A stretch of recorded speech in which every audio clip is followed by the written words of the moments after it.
Lors des deux dernières leçons, nous avons abordé le deuxième chapitre, c'est-à-dire le deuxième thème, qui s'intitule Le don de Dieu.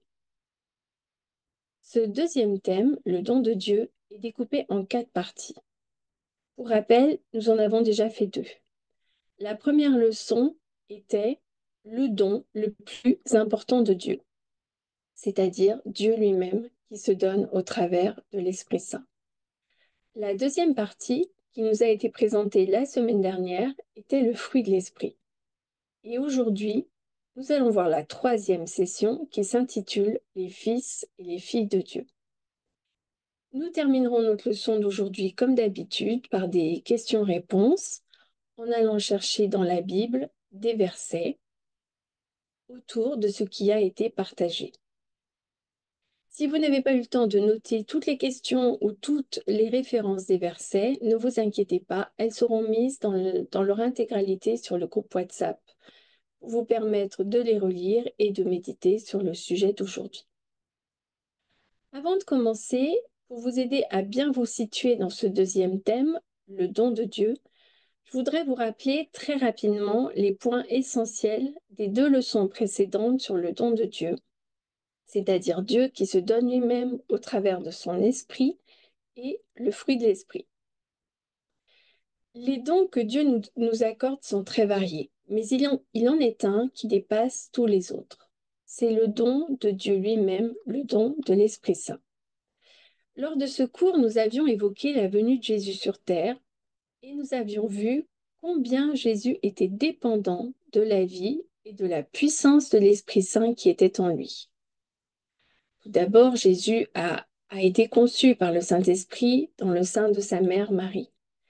Puis, lorsque Jésus commença son ministère, qu'il alla au Jourdain pour être baptisé dans l'eau, c'est alors que l'Esprit de Dieu, vint sur lui. Cette venue de l'Esprit Saint sur Jésus était le signe qui montrait que le moment pour Jésus de commencer son ministère terrestre était arrivé. Ce qu'il faut retenir, c'est que l'Esprit Saint faisait partie intégrante de la vie de Jésus, et ceci bien avant le Jourdain. C'est important de se souvenir de cela, car dans l'expérience de chacun de nous, il y aura un processus similaire. Le don de Dieu, l'Esprit Saint, c'est Dieu qui désire venir vivre personnellement en nous. Dieu veut quelque chose de bien meilleur pour nous que notre propre façon d'agir. Dieu veut sa manière à lui d'opérer. Et on avait insisté sur le fait de comprendre qu'il n'est qu'une manière de plaire à Dieu, c'est que Dieu lui-même vienne demeurer en nous, au sein de notre vie. Mais pourquoi l'Esprit Saint intervient? Car c'est Dieu lui-même qui vient vivre en nous pour que nous puissions être ses enfants et pour que nous puissions faire sa volonté. Pour que cela soit possible, il faut qu'il y ait une naissance spirituelle dans notre vie. Et au travers de cette nouvelle naissance, nous ne sommes plus des enfants naturels, nous sommes des enfants surnaturels de Dieu. C'est pour cela que Jésus avait promis de demander au Père de donner à tous ceux qui croiraient en lui ce même Esprit Saint qu'il avait rempli en personne. Certes, veut que nous sachions que nous sommes nés de l'Esprit et que Dieu vit en nous par la puissance de son Esprit. Mais ce n'est pas tout.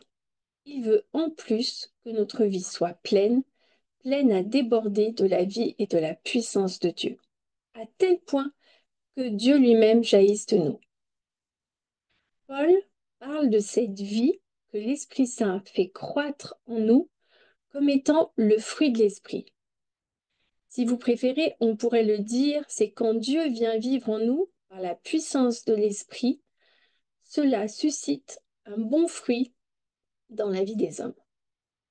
Il fait pousser en nous ce fruit d'amour, de joie, de paix, de patience, de bienveillance, de bonté, de fidélité, de douceur et de maîtrise de soi. On pouvait retrouver la description de ce fruit dans Galates 5, au verset 16 à 22. On avait d'ailleurs attiré votre attention sur le fait qu'il n'y a qu'un fruit et pas 9 fruits. On ne peut pas effectuer un tri dans le paquet et choisir celui qu'on préfère. Paul déclare que si l'Esprit de Dieu est à l'œuvre dans notre vie, de la manière requise par Dieu, alors sera produit en nous le fruit aux 9 facettes. On pourrait décrire ce fruit comme un fruit qui a 9 saveurs. Dans le passage de Galates, chapitre 5, Paul nous exhorte lorsqu'il nous dit: Écoutez-moi, marchez sous l'impulsion de l'esprit. Vous ne ferez plus ce que la chair désire, car cette nature de péché s'oppose à ce que l'esprit désire. En effet, Anne-Laure nous avait bien expliqué qu'entre la chair et l'esprit, il y a une opposition totale. Il y a un tel contraste entre ce que produit la chair dans nos vies et ce que produit l'esprit. Elle nous avait fait 2 listes de choses qui étaient très parlantes. D'un côté, nous trouvons cet aspect naturel d'une nature qui pêche et qui ne peut plaire à Dieu, car elle est en conflit avec la vie de Dieu, avec la vie de son esprit. Et c'est un mauvais fruit qui se produit dans la vie des hommes et des femmes par cette nature de péché. Tandis que, de l'autre côté, si vous êtes conduit par l'Esprit, vous n'êtes plus soumis à la loi. Lorsque le Saint-Esprit commence à couler en nous, il crée ce que Dieu demande, c'est-à-dire ce fruit de l'Esprit aux 9 parfums. C'est ce fruit qui fait cesser d'être ce que nous étions, pour devenir l'être que Dieu veut que nous soyons. Bien sûr, il va nous falloir du temps à ce fruit pour pousser et mûrir. Car dans toute vie chrétienne, il y a une croissance qui doit survenir jusqu'à la maturité. Mais pour que tout cela se fasse, il faut que ce soit le travail de l'esprit. Il ne s'agit absolument pas d'essayer d'être bon par soi-même. Non. Il nous faut demander à Dieu ou à Jésus le baptême de l'Esprit Saint. Et le cours dernier, on avait insisté sur qu'est-ce que recevoir le baptême dans le Saint-Esprit. Un événement bien précis, lorsque Dieu pose sa main sur votre vie et libère en vous son amour et sa puissance. Voilà, là c'était pour faire un petit résumé des 2 derniers cours, pour pouvoir maintenant rentrer dans cette troisième partie des dons de Dieu, qui sont les fils de Dieu et les filles de Dieu. Vous vous souvenez que la semaine dernière, dans le cours, Anne-Laure nous a parlé de la prière pour être baptisé dans l'Esprit Saint. Eh bien, nous nous demandions cette semaine comment vous avez cheminé en ce sens depuis la semaine dernière. Nous sommes certains que beaucoup d'entre vous qui avez fait cette prière, que ce soit seul ou avec d'autres, se réjouissent déjà de la première poussée du fruit. Ou, si vous préférez, on pourrait le présenter comme ça, de cette première preuve du résultat de l'œuvre de Dieu dans nos vies. Et nous louons le Seigneur pour cela. Pauline Urquhart aimait rapporter les mots d'un homme chrétien célèbre lorsqu'il disait: Être baptisé dans l'Esprit Saint constitue l'expérience la plus élevée qu'un homme puisse vivre sur terre. Mais peut-être ce soir y en a-t-il parmi nous qui ne se réjouissent pas. Être baptisé dans l'Esprit Saint, vous vous dites peut-être: ma foi, j'ai demandé et rien ne s'est passé pour moi. Alors permettez-moi de vous rappeler ce que l'on a dit la semaine dernière, lorsque nous avons cité les paroles de Jésus dans Marc chapitre 11, verset 24. Tout ce que vous demanderez en priant, croyez que vous l'avez reçu, et cela vous sera accordé. Eh bien, c'est exactement cela que Dieu nous demande. Croyez. Croyez à sa fidélité, croyez à sa parole et croyez à ses promesses. Pauline Urquhart expliquait aussi dans son cours qu'il avait entendu parler d'un homme qui avait prié pour être baptisé dans l'Esprit Saint. Et rien ne s'était produit selon lui. Il en souffrait énormément. Et il priait, il pleurait même souvent devant le Seigneur. Et cela dura toute une année, passée à supplier le Seigneur de le baptiser dans son esprit. Mais rien ne se passa, raconta-t-il, rien. Il décida alors de se confier à 3 amis chrétiens, dont il savait que eux avaient vécu cette grande bénédiction de Dieu. Et voici ce que ses trois amis lui dirent. Nous pourrions te dire quand exactement tu as été baptisé dans l'Esprit Saint, parce que nous nous sommes souvent dit entre nous que tu avais énormément changé depuis. Cet homme leur répondit, vous voulez dire que j'ai été baptisé dans l'Esprit? Ah oui, oui, c'est sûr et certain, firent-ils. Et c'est à ce moment précis que cet homme a cru. Et il s'est mis à vivre l'amour et la joie de Dieu comme jamais jusque-là. Mais voyez-vous, cet homme avait prié un an plus tôt, et Dieu l'avait exaucé. Et pourtant, il n'avait pas cru que Dieu avait répondu. Il n'avait pas pu savourer cette réponse de Dieu. Pourtant, Dieu s'était mis au travail dans sa vie par la puissance de son esprit, et les gens discernaient sans peine les résultats de cette action. Mais lui, parce qu'il était coupable d'incrédulité, il n'avait pas pu se régaler de ce que Dieu accomplissait dans sa vie. Alors, mes amis, ne soyons pas comme cet homme. Pauline Urquhart faisait d'ailleurs remarquer qu'il y a tant de personnes qui ressemblent à cet homme. Souvent même, des gens venaient dire à Colline qu'ils avaient déjà demandé le baptême dans l'esprit à maintes reprises, et aussi que frère untel leur avait imposé les mains, ou quelqu'un d'autre encore, ou qu'ils s'étaient avancés à telle ou telle réunion, sans que Dieu ne les ait exaucés. Colline se sentait alors poussée à leur répondre ceci. Vous savez, je ne vais pas vous imposer les mains, et je ne vais pas prier pour vous. Ce que je vais faire là maintenant avec vous, c'est de me réjouir. Nous allons louer Dieu ensemble de ce qu'il a répondu à votre prière. Eh bien, il s'écoulait en général peu de temps avant que cette personne ne s'associe à sa louange et ne remercie Dieu pour ce qu'il lui avait fait. Ah, c'est ce qu'aimait Colline, comme le péché d'incrédulité nous paralyse. L'incrédulité consiste essentiellement à ne pas croire à la parole de Dieu, à n'attacher aucune croyance à ce que Dieu promet. Alors, ne nous décourageons pas. Si vous croyez à cet instant que Dieu n'a pas encore répondu à votre prière, eh bien, c'est très simple. Commencez tout de suite à croire qu'il l'a fait, à croire qu'il est fidèle. Pauline Urquhart nous donne ce conseil très avisé. N'allez pas creuser, n'allez pas fouiller au fond de vous-même pensant qu'il s'y trouve quelque péché caché que vous n'auriez pas confessé, quelque obstacle qui empêcherait Dieu de vous accorder ce que vous lui demandez. Si obstacle il y a, c'est bien l'obstacle de l'incrédulité, nous dit-il, et il vous bloque.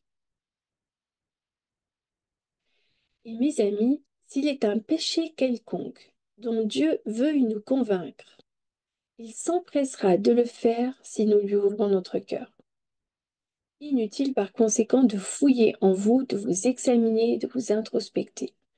Soyez assurés que si vous venez à Dieu avec un cœur ouvert, en toute honnêteté, et si vous vous offrez à lui, et si vous lui demandez de se donner à vous, vous pouvez être absolument certain que Dieu a répondu à votre prière en conformité avec les promesses de sa parole. C'est ainsi que, même si cette croissance du fruit ne paraît pas toujours éclatante à vos yeux, il est quand même là, bien réel, ce fruit de l'esprit. L'amour, la joie, la paix, la patience, la bonté, la bienveillance, la douceur et la maîtrise de soi. Comme Dieu nous remplit de son esprit, nous pouvons nous attendre à voir se développer dans notre vie l'ensemble du fruit de l'esprit. Je vous redonne la référence, c'est dans Galates 5, verset 22, que nous avons la description de ce fruit de l'esprit, aux 9 saveurs. Continuons un peu plus loin notre cours. Paul, dans le 8e chapitre de sa lettre aux Romains, nous dit ceci. Ceux-là sont fils de Dieu qui sont conduits par l'Esprit de Dieu. Vous n'avez pas reçu un esprit qui vous rende esclave et vous ramène à la peur, mais un esprit qui fait de vous des fils adoptifs, et par lequel nous crions Abba Père. Cet esprit lui-même atteste à notre esprit que nous sommes enfants de Dieu. Enfants, et donc héritiers. Héritiers de Dieu, co-héritiers de Christ, puisque ayant part à ses souffrances, nous aurons aussi part à sa gloire. Je viens de vous lire les versets 14 à 17 de Romains 8. Nous allons y revenir un peu plus loin. Mais ne perdons jamais de vue le fait que c'est par l'intermédiaire de cette action de l'Esprit Saint au cœur de notre vie que nous sommes à même de vivre tels des enfants de Dieu. Je le redis autrement. Si nous sommes à même de vivre tels des enfants de Dieu, ce n'est que parce que le Saint-Esprit agit en nous, au cœur de notre vie. Être un enfant de Dieu est un privilège bien particulier dans les Écritures. Tout le monde n'est pas enfant de Dieu. Ne le sont que ceux qui croient au Seigneur Jésus-Christ comme Seigneur de leur vie et qui confessent cette foi. Les Écritures nous apprennent que lorsque nous ne pouvons dire, que nous ne pouvons reconnaître que Jésus est Seigneur, ce n'est que par l'œuvre du Saint-Esprit en notre vie que nous pourrons le faire. L'Esprit Saint nous conduit par conséquence à nous apercevoir que Jésus est le Seigneur. C'est également par l'Esprit Saint que nous pouvons reconnaître que Dieu est le Père. De même, ce n'est que par l'Esprit que nous parvenons à cette connaissance personnelle de Jésus comme notre Seigneur, notre Sauveur.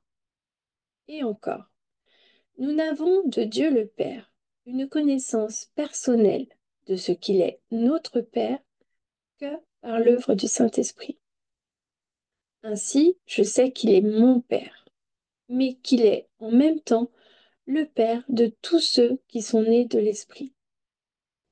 Nous avons cet extraordinaire privilège d'appeler Dieu Abba. Abba, on retrouve des mots similaires dans de nombreuses langues. Dada, papa, Abba. C'est le mot naturel d'un enfant à son père. Le mot d'affection, d'amour, qui témoigne d'une relation très proche, et pourtant en même temps d'un profond respect. Lorsque Dieu nous baptise dans l'Esprit Saint, il se fait une prise de conscience accrue de ce que signifie être comme un enfant de Dieu, vivre comme un enfant de Dieu. En effet, après avoir été baptisé dans l'Esprit Saint, vous vous apercevez que cette réalité prend une autre importance dans votre vie et dans votre vécu. Dieu est notre Père. Vous êtes son enfant. C'est une prodigieuse vérité. Et cela implique que vous avez les privilèges d'un enfant de Dieu. Nous avons les privilèges d'un enfant de Dieu. Dans les cours suivants, nous comprendrons de mieux en mieux ce que cela veut dire. Mais à ce stade, aujourd'hui, fondamentalement, voilà ce que ça signifie. Dieu désire partager avec ses enfants tout ce que les cieux ont à donner. Je nous le redis. Dieu désire partager avec ses enfants tout ce que les cieux ont à donner. Et oui, Dieu s'offre en partage. Ce qui est important de saisir, nous ne savons être ces enfants-là que parce que Dieu nous a fait don de lui-même dans l'Esprit Saint. Revenons à Romains 8. Paul nous dit au verset 16 que l'Esprit lui-même atteste à notre esprit humain que nous sommes enfants de Dieu. Or, si nous sommes enfants, nous sommes donc héritiers de Dieu. Je fais une pause, ce qui signifie que nous sommes de ceux qui héritent de tout ce que Dieu a nous donné. Paul poursuit au verset 17 de Romains 8. Nous sommes co-héritiers avec Christ. Cela veut dire que nous héritons en même temps que Jésus de tout ce qu'il désire de son Père. Nous avons de la peine à saisir cela, tellement c'est incroyable. Paul dit aux Éphésiens, Dieu nous a déjà bénis en Christ de toute bénédiction spirituelle dans les cieux. C'est le verset 3 de Éphésiens 1. Dieu nous a déjà bénis en Christ de toute bénédiction spirituelle dans les cieux. C'est là notre héritage. Vous pouvez le dire pour vous-même. Toute bénédiction spirituelle dans les cieux. Alors mes amis, quand vous saisissez cette vérité et ce que cela signifie d'être enfant de Dieu, vous comprenez que Dieu n'est plus une puissance éloignée, lointaine, distante. Il est ce Père qui vous aime. Il est ce Père qui vous accepte. Il est ce Père qui vous a pardonné. Il est ce Père qui vit en vous par la puissance de son esprit. Il est le Dieu qui ne vous dissimule pas sa présence, mais qui vous accueille en sa présence. Je nous le redis. Il est le Dieu qui ne nous dissimule pas sa présence, mais qui nous accueille en sa présence. Il est ce Dieu qui désire tellement nous donner, par exemple, il est ce Dieu qui désire répondre à nos prières. Ce Dieu qui nous donne son Esprit Saint pour guider nos prières, pour insuffler de la foi dans notre cœur lorsque nous prions, de telle sorte que nous ne nous adresserons pas à lui dans un vague espoir qu'il va nous répondre, mais au contraire, vous venez à votre Père qui vous aime, qui veut répondre à tous vos besoins en vous donnant tout. C'est stupéfiant, vous ne trouvez pas? Que Dieu, le Créateur de l'univers tout entier, puisse éprouver un amour personnel pour chacun de ses enfants. Cette vérité ne cesse de m'étonner. Croire que Dieu, qui connaît tout sur moi, mes faiblesses, mes défauts, en tant qu'être humain, il m'a quand même choisi comme l'une de ses enfants.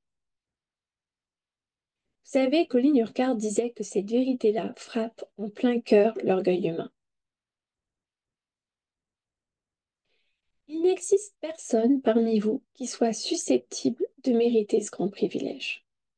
Personne parmi nous qui ne doive jamais se faire une haute idée de soi-même. Car ce n'est que par la grâce de Dieu que nous sommes enfants de Dieu. Et là, je vous renvoie au tout premier cours que nous avons fait et qui nous explique la grâce de Dieu. C'est uniquement grâce à l'action de l'Esprit de Dieu dans notre vie que nous pouvons connaître Dieu comme Père. Et c'est uniquement grâce à l'action de l'Esprit de Dieu dans notre vie que nous pouvons vraiment apprendre à vivre filialement avec lui. Filialement. Filialement, ça veut dire d'une manière filiale, comme un fils ou une fille. C'est uniquement grâce à l'action de l'Esprit de Dieu dans notre vie que nous pouvons vraiment apprendre à le prier comme un père, à connaître sa tendresse, sa protection, sa direction paternelle au sein de notre vie. Et puis, il est le Père de notre Seigneur Jésus-Christ. Souvenez-vous, Jésus a prié afin que l'amour du Père pour le Fils soit en nous. C'est cela que Dieu accomplit par l'Esprit Saint. Dieu le Père place l'amour qu'il a pour son Fils Jésus dans notre cœur. Et à mesure que l'Esprit Saint agit en nous, nous découvrirons qu'augmente en nous l'amour pour Jésus, ainsi que l'amour pour Dieu notre Père. Mais est-ce que cela signifie pour autant que tout dans notre vie va être bien, clair, propre et en ordre? Non. Malheureusement, cela ne veut pas dire cela. Le Seigneur ne nous promet pas cela. Dans le verset 17 de Romains 8, que nous sommes en train de creuser ensemble, Paul dit ceci. Or, si nous sommes enfants, alors nous sommes héritiers de Dieu et co-héritiers avec Christ. Si, en effet, nous partageons ses souffrances avant de pouvoir également partager sa gloire. Voyez-vous, aimer Jésus, aimer Dieu comme un Père, Connaître réellement l'œuvre de l'Esprit Saint dans notre cœur et au sein de notre vie nous amènera assurément à saisir que ce que Dieu nous demande, c'est une vie d'obéissance à sa volonté. Il veut que nous lui soyons fidèles. Et Jésus en a payé le prix. Cela lui a valu d'être rejeté, incompris et crucifié. Pauline Urquhart nous précise qu'il est peu probable que l'énorme majorité d'entre nous ait à souffrir une crucifixion. Peu auront à souffrir physiquement, mais il y aura des souffrances. Il ne parle pas des souffrances occasionnées par la maladie, c'est quelque chose d'autre dans les Écritures. Mais il y aura l'incompréhension d'autrui à notre égard, le rejet, l'opposition. Cela peut être très douloureux quand cela intervient dans notre famille ou chez ceux qui sont nos proches. Il y aura de l'incompréhension et des manifestations de rejet dans notre Église, parce que beaucoup désirent rester conformes à ce qu'ils ont toujours connu. Et n'étant pas libres dans la puissance de l'Esprit, ils se satisfont du genre de vie d'Église qu'ils ont. Et alors, ils se sentent menacés par quiconque dit que Dieu est réel, qu'il se fait connaître ou que Dieu répond à nos prières. Ou encore, lorsque l'on dit que l'on a une relation filiale avec Dieu. Lorsque vous êtes baptisé dans l'Esprit Saint, vous manifestez de plus en plus la vie de l'Esprit. Pour conclure notre leçon sur la filiation, Pauline nous conseille, lorsqu'il nous dit la manière la plus naturelle de vous adresser à Dieu sera simplement Père. Il se produira même, à certains moments privilégiés, que les mots vous manqueront. Le seul fait de prononcer Père renfermera tant de choses et résumera ce que Dieu a fait pour nous en Jésus par la puissance de son Saint-Esprit. Il exprime cette belle relation dans laquelle nous entrons avec notre Dieu par l'Esprit quand nous disons Abba, Père, mon Père, notre Père, Papa. J'en ai terminé pour la partie du cours et je vous propose maintenant de prendre la partie des questions ensemble. Pour cela, je vous invite à prendre votre Bible sous forme papier ou sur votre téléphone. Nous allons lire les questions, je vais vous lire les questions et nous irons chercher plusieurs passages dans la Bible qui s'y rapportent. Pour chaque question, tout d'abord, je vous donne les références, que vous ayez le temps de les écrire, et puis ensuite, je vous lis la question et nous irons chercher les versets en question. Alors, pour la première question, nous lirons Romains 8, versets 14 à 17, et Galates 4, versets 4 à 7. Romains 8, 14 à 17, et Galates 4, versets 4 à 7. Je vous lis la première question. Pendant les dernières semaines, nous avons appris des choses à propos de la grâce de Dieu dans le salut et ce que veut dire éprouver la puissance du Saint-Esprit dans nos vies. Réfléchissez à partir de ces deux versets donnés ce que veut dire être les enfants de Dieu. Donc, nous allons aller chercher premièrement dans Romains 8, versets 14 à 17, pour nous aider à comprendre ce que veut dire être les enfants de Dieu. Je vous laisse chercher dans le Nouveau Testament.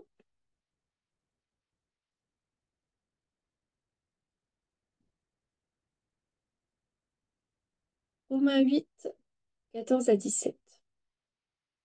Car tous ceux qui sont conduits par l'Esprit de Dieu sont fils de Dieu. Et vous n'avez point reçu un esprit de servitude pour être encore dans la crainte. Et vous avez reçu un esprit d'adoption, par lequel nous crions Abba, Père.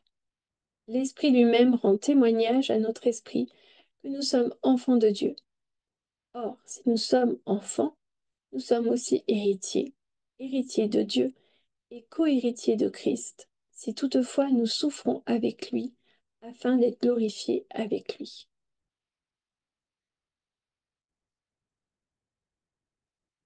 Deuxième verset, Galates 4, versets 4 à 7, pour nous aider à comprendre ce que veut dire être les enfants de Dieu.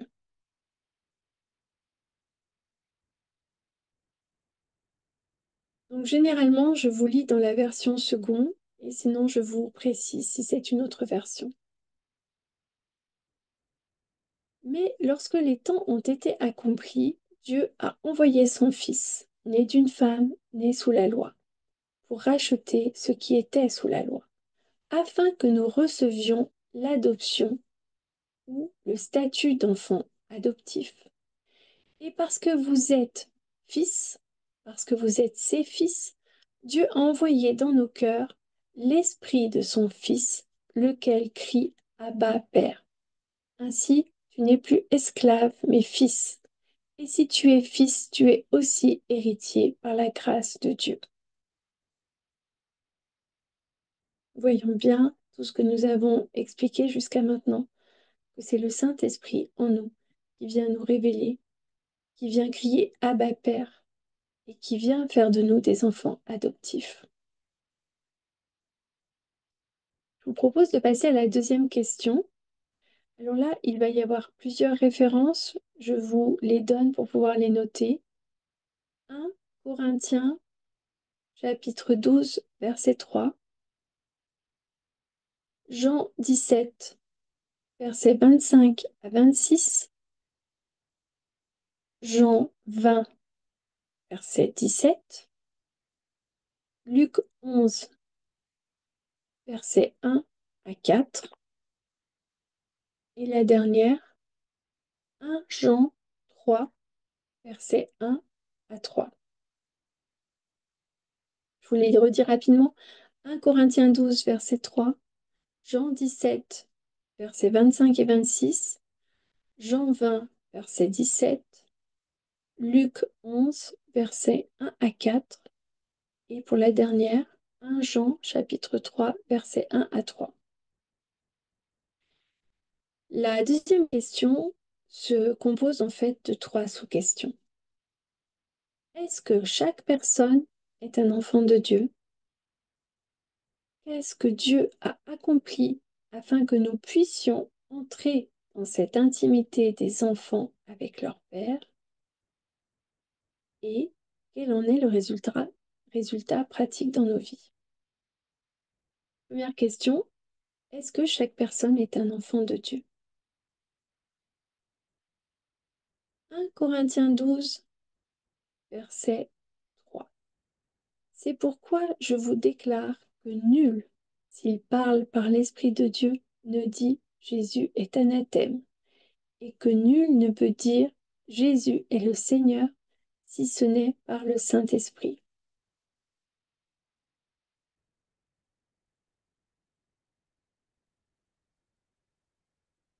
Jean 17, versets 25 à 26.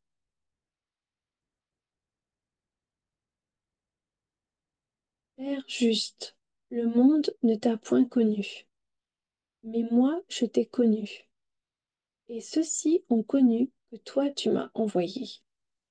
Je leur ai fait connaître ton nom, et je le leur ferai connaître, afin que l'amour dont tu m'as aimé soit en eux, et que je sois en eux.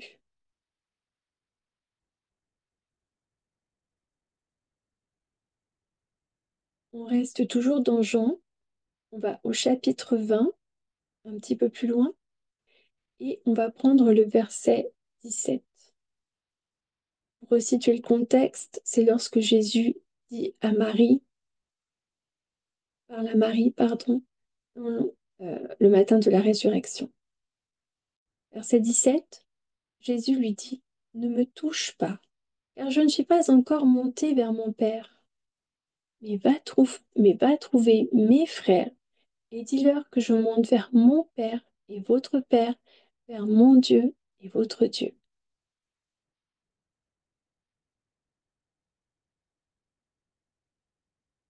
Pour ne pas se perdre en route, je vous resitue les questions.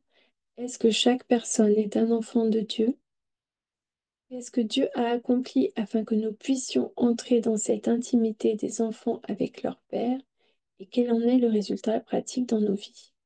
Donc nous avons déjà lu 1 Corinthiens 12, Jean 17, Jean 20. On passe à Luc 11, versets 1 à 4. Je vais vous lire dans la version Martin, parce que dans la version seconde, il n'y a pas une petite partie de la prière du Notre Père. Il n'y a pas que ta volonté soit faite en la terre comme au ciel. Alors, version Martin. Jésus priait un jour en un certain lieu. Lorsqu'il eut achevé, un de ses disciples lui dit, Seigneur, enseigne-nous à prier comme Jean l'a enseigné à ses disciples.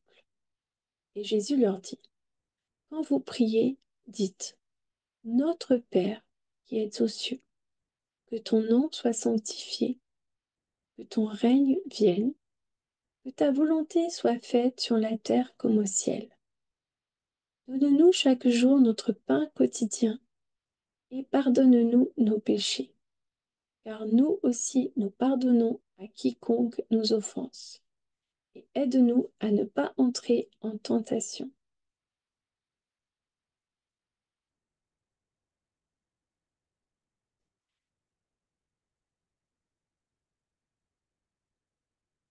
Un Jean 3 maintenant, versets 1 à 3.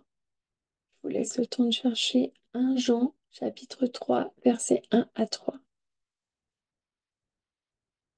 Voyez quel amour le Père nous a témoigné, pour que nous soyons appelés enfants de Dieu. Et nous le sommes. Si le monde ne nous connaît pas, c'est qu'il ne l'a pas connu. Bien-aimés, nous sommes maintenant enfants de Dieu, et ce que nous serons n'a pas encore été manifesté. Mais nous savons que lorsque cela sera manifesté, nous serons semblables à lui, parce que nous le verrons tel qu'il est. Quiconque a cette espérance en lui se purifie comme lui-même est pur.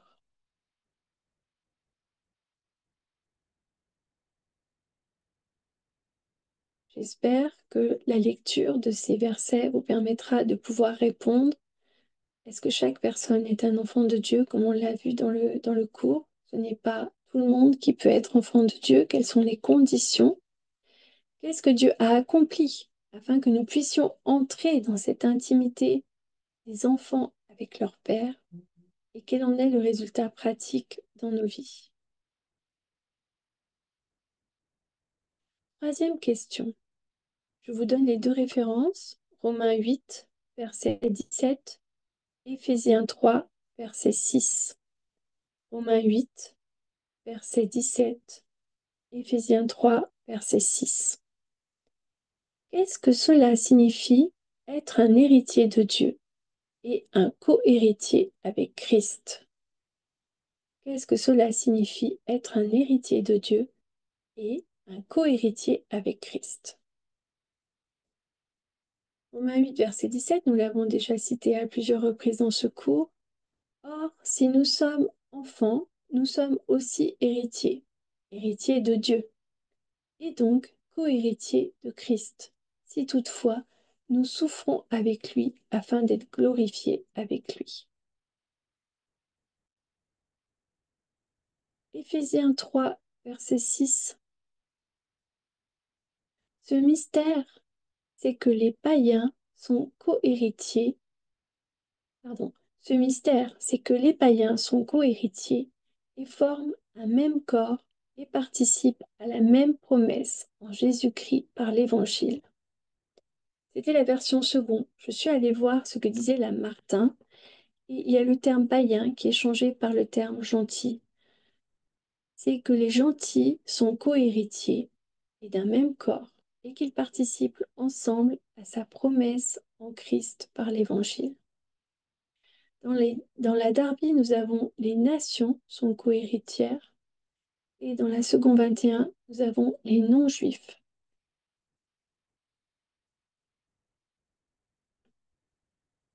Quatrième question. Donc là, il y a 6 références. Je vous les donne.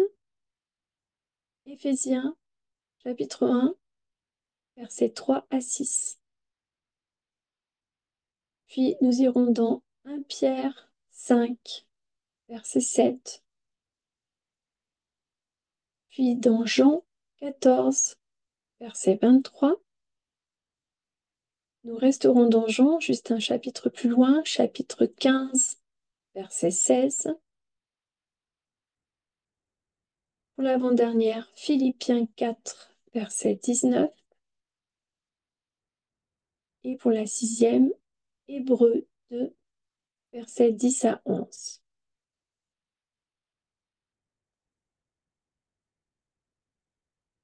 Ces versets nous racontent certaines choses qui font partie de notre héritage en Christ. Est-ce que vous profitez pleinement de tout ce que Dieu a mis à votre disposition en Christ? Sinon, pourquoi? Ces versets nous racontent certaines choses qui font partie de notre héritage en Christ. Est-ce que vous profitez pleinement de tout ce que Dieu a mis à votre disposition en Christ? Et sinon, pourquoi? Première référence, Éphésiens chapitre 1, versets 3 à 6. Béni soit Dieu, le Père de notre Seigneur Jésus-Christ, qui nous a bénis de toutes sortes de bénédictions spirituelles dans les lieux célestes en Christ. En lui, Dieu nous a élus avant la fondation du monde pour que nous soyons saints et irrépréhensibles devant lui, nous ayant prédestinés dans son amour à être ses enfants d'adoption par Jésus-Christ, selon le bon plaisir de sa volonté, la louange de la gloire et de sa grâce qu'il nous a accordée en son bien-aimé. Je vous redis donc selon ce verset, le Père de notre Seigneur Jésus-Christ, il nous a bénis de toutes sortes de bénédictions spirituelles dans les lieux célestes en Christ, au travers de Christ, au travers de ce que Christ a accompli pour nous. En Christ, Dieu nous a élus avant la fondation du monde. Dieu l'avait décidé avant la fondation du monde pour que nous soyons saints et irrépréhensibles devant lui, grâce au sacrifice de Jésus. Dieu nous avait prédestinés dans son amour à être ses enfants d'adoption par Jésus-Christ, selon le bon plaisir de sa volonté. C'est la volonté du Père que nous soyons ses enfants, grâce à Jésus. La louange de la gloire de sa grâce qu'il nous a accordée en son bien-aimé. Verset suivant, 1 Pierre, chapitre 5, verset 7. Et déchargez-vous sur Dieu de tous vos soucis, car lui-même prend soin de vous. Car Dieu lui-même prend soin de vous. Comme un père prend soin de ses enfants, Dieu nous demande de décharger tous nos soucis sur lui, car c'est lui qui prend soin de nous. Jean 14, verset 23. Jésus lui répondit, si quelqu'un m'aime, il gardera ma parole. Mon Père l'aimera, nous viendrons vers lui, et chez lui, nous nous ferons une demeure. Si quelqu'un m'aime, c'est Jésus qui nous parle, si quelqu'un m'aime, il gardera ma parole. Mon Père l'aimera, nous viendrons vers lui, et nous nous ferons une demeure en lui. Jean 15, verset 16. Ce n'est pas vous qui m'avez choisi, mais moi je vous ai choisi. Et je vous ai établi, afin que vous alliez et que vous portiez du fruit, et que votre fruit demeure, afin que ce que vous demanderez au Père en mon nom, il vous le donne. C'est Jésus qui nous parle. Jésus nous dit, ce n'est pas nous qui avons choisi Jésus, mais c'est lui qui nous a choisis. Il nous a établis pour que nous portions du fruit et que ce fruit demeure, afin que ce que nous demanderons à notre Père au nom de Jésus, eh bien cela nous soit donné. Philippiens 4, verset 19. Il nous en restera encore une après.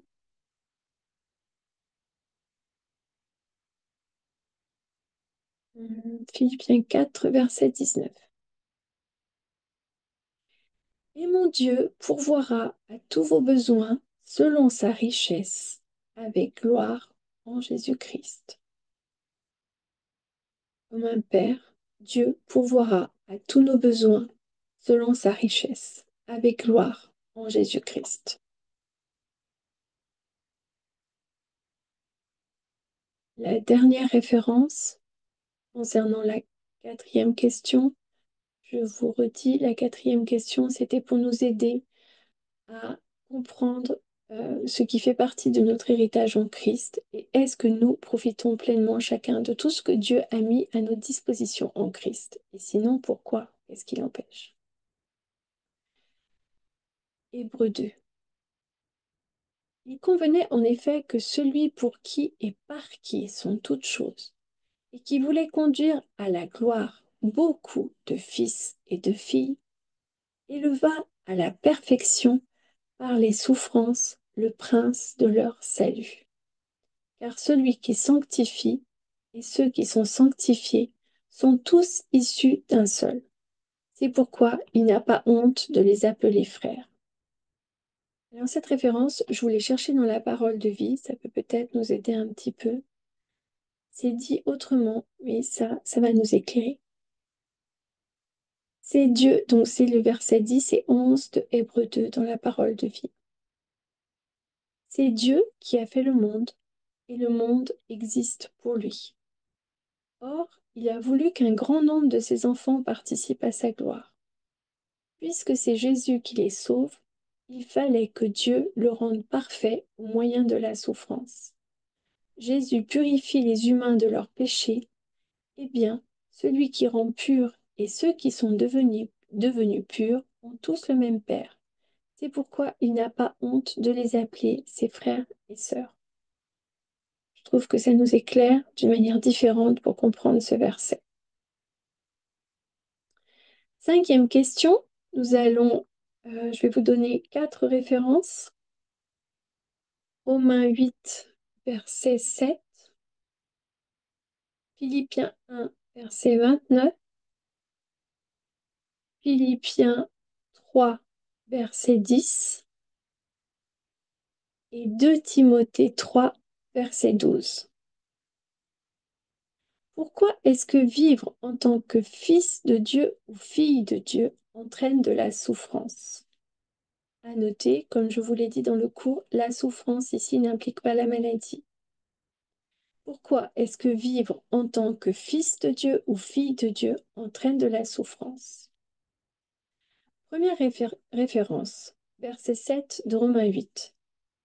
Car l'affection de la chair est inimitié contre Dieu, parce qu'elle ne se soumet pas à la loi de Dieu et qu'elle ne le peut même pas. Inimitié, ça veut dire l'aversion, l'hostilité, l'adversité, ce qui est complètement à l'opposé. L'affection de la chair est hostile contre Dieu parce qu'elle ne se soumet pas à la loi de Dieu et qu'elle ne le peut même pas. Verset 29 de Philippiens 1. Cela de la part de Dieu, car il vous a été fait la grâce par rapport à Christ, non seulement de croire en lui, mais encore de souffrir pour lui. C'est un verset qui n'est pas toujours évident de lire. Il nous a été fait la grâce par rapport à Christ, non seulement de croire en lui, mais encore de souffrir pour lui. Philippiens 3, verset 10 maintenant. Nous allons 2 chapitres plus loin. Afin de connaître Christ et la puissance de sa résurrection et la communion de ses souffrances, en devenant conforme à lui dans sa mort. Afin de connaître Christ, voilà le but, et la puissance de sa résurrection et la communion de ses souffrances, en devenant conforme à lui dans sa mort. Et si je vous lis le verset 11 pour comprendre, je vous lis la suite. Pour parvenir, si je puis à la résurrection d'entre les morts. Dernier verset, 2 Timothée 3, verset 12. Or, tous ceux qui veulent vivre pieusement en Jésus-Christ seront persécutés. Sixième et dernière question. Lisez Jean, chapitre 1, versets 1 à 3. Dieu, par la puissance du Saint-Esprit, veut se révéler à nous d'une manière tellement réelle et personnelle que nous le connaissons vraiment comme Père et qu'il soit près de nous et nous protège, nous remplisse de sa puissance et nous mène dans chaque détail de nos vies. Pour cela, nous lisons Jean 1, versets 1 à 3. Au commencement était la parole, et la parole était avec Dieu, et la parole était Dieu. Elle était au commencement avec Dieu. Toutes choses ont été faites par elle, et rien de ce qui a été fait n'a été fait sans elle. On nous parle de Jésus, et dans la parole vivante, aux origines, avant que rien n'existe, le Fils, l'expression de Dieu, était là. Il était face à face avec Dieu, étant lui-même Dieu. De toute éternité, donc, il était là, face à face avec Dieu. Tout ce qui existe a été créé par lui. Absolument rien n'a pris naissance sans lui. Voilà, pour terminer ce cours, il vous propose de faire une étude supplémentaire que je vais vous dire maintenant, mais que nous n'allons pas faire maintenant. Il vous propose de lire l'évangile de Jean avec l'intention précise d'étudier la relation qu'il y a entre Dieu le Père et son Fils Jésus-Christ. Car Dieu veut que nous reflétions cette relation dans nos vies. Nous allons prier pour terminer ce cours. Avant, je voudrais vous donner une information importante. Les 2 prochaines semaines, il n'y aura pas de cours Foi sur le Royaume les mercredis, car ce sont les vacances scolaires. Nous faisons une pause. Donc, je vous le redis, pas de cours le mercredi 26 février, ni le mercredi 5 mars, si vous voulez bien le noter sur vos agendas. Ne vous connectez pas sur Zoom, il n'y aura personne. Nous nous retrouvons donc le mercredi 12 mars pour la suite du cours sur le don de Dieu et la quatrième et dernière leçon de ce thème aura pour titre Notre corps, la demeure de Dieu. Nous allons prier. Je te remercie Seigneur pour tout ce que nous avons vécu ensemble ce soir dans ce cours. Je te remercie pour les révélations, pour ce que tu révèles à chacun là où nous en sommes, à chacun à notre niveau. Et je te remercie que Seigneur, par la puissance de ton esprit, tu suscites un bon fruit dans notre vie. Et tu fais pousser en nous ce fruit qui a 9 saveurs, l'amour, la joie, la paix, la patience, la bienveillance, la bonté, la fidélité, la douceur et la maîtrise de soi. Je te remercie Seigneur que, conduit par ton esprit, nous allons vraiment grâce à ce fruit qui pousse en nous, grâce à l'action de ton Esprit Saint, nous allons devenir l'être que tu veux que nous soyons. Et même s'il faut du temps, même si nous allons avoir besoin de mûrir ce fruit dans notre vie, on verra, je prie et je te remercie Seigneur qu'on verra de plus en plus le fruit de l'Esprit dans chacune de nos vies. Que ce n'est pas par nos propres forces, mais que c'est par le baptême de ton esprit en nous que nous avons reçu. Je te remercie Seigneur pour les trésors qui se trouvent dans ta parole, pour tout ce que tu as prévu pour nous d'avance, tout ce que tu as mis de côté, toutes ces grandes bénédictions.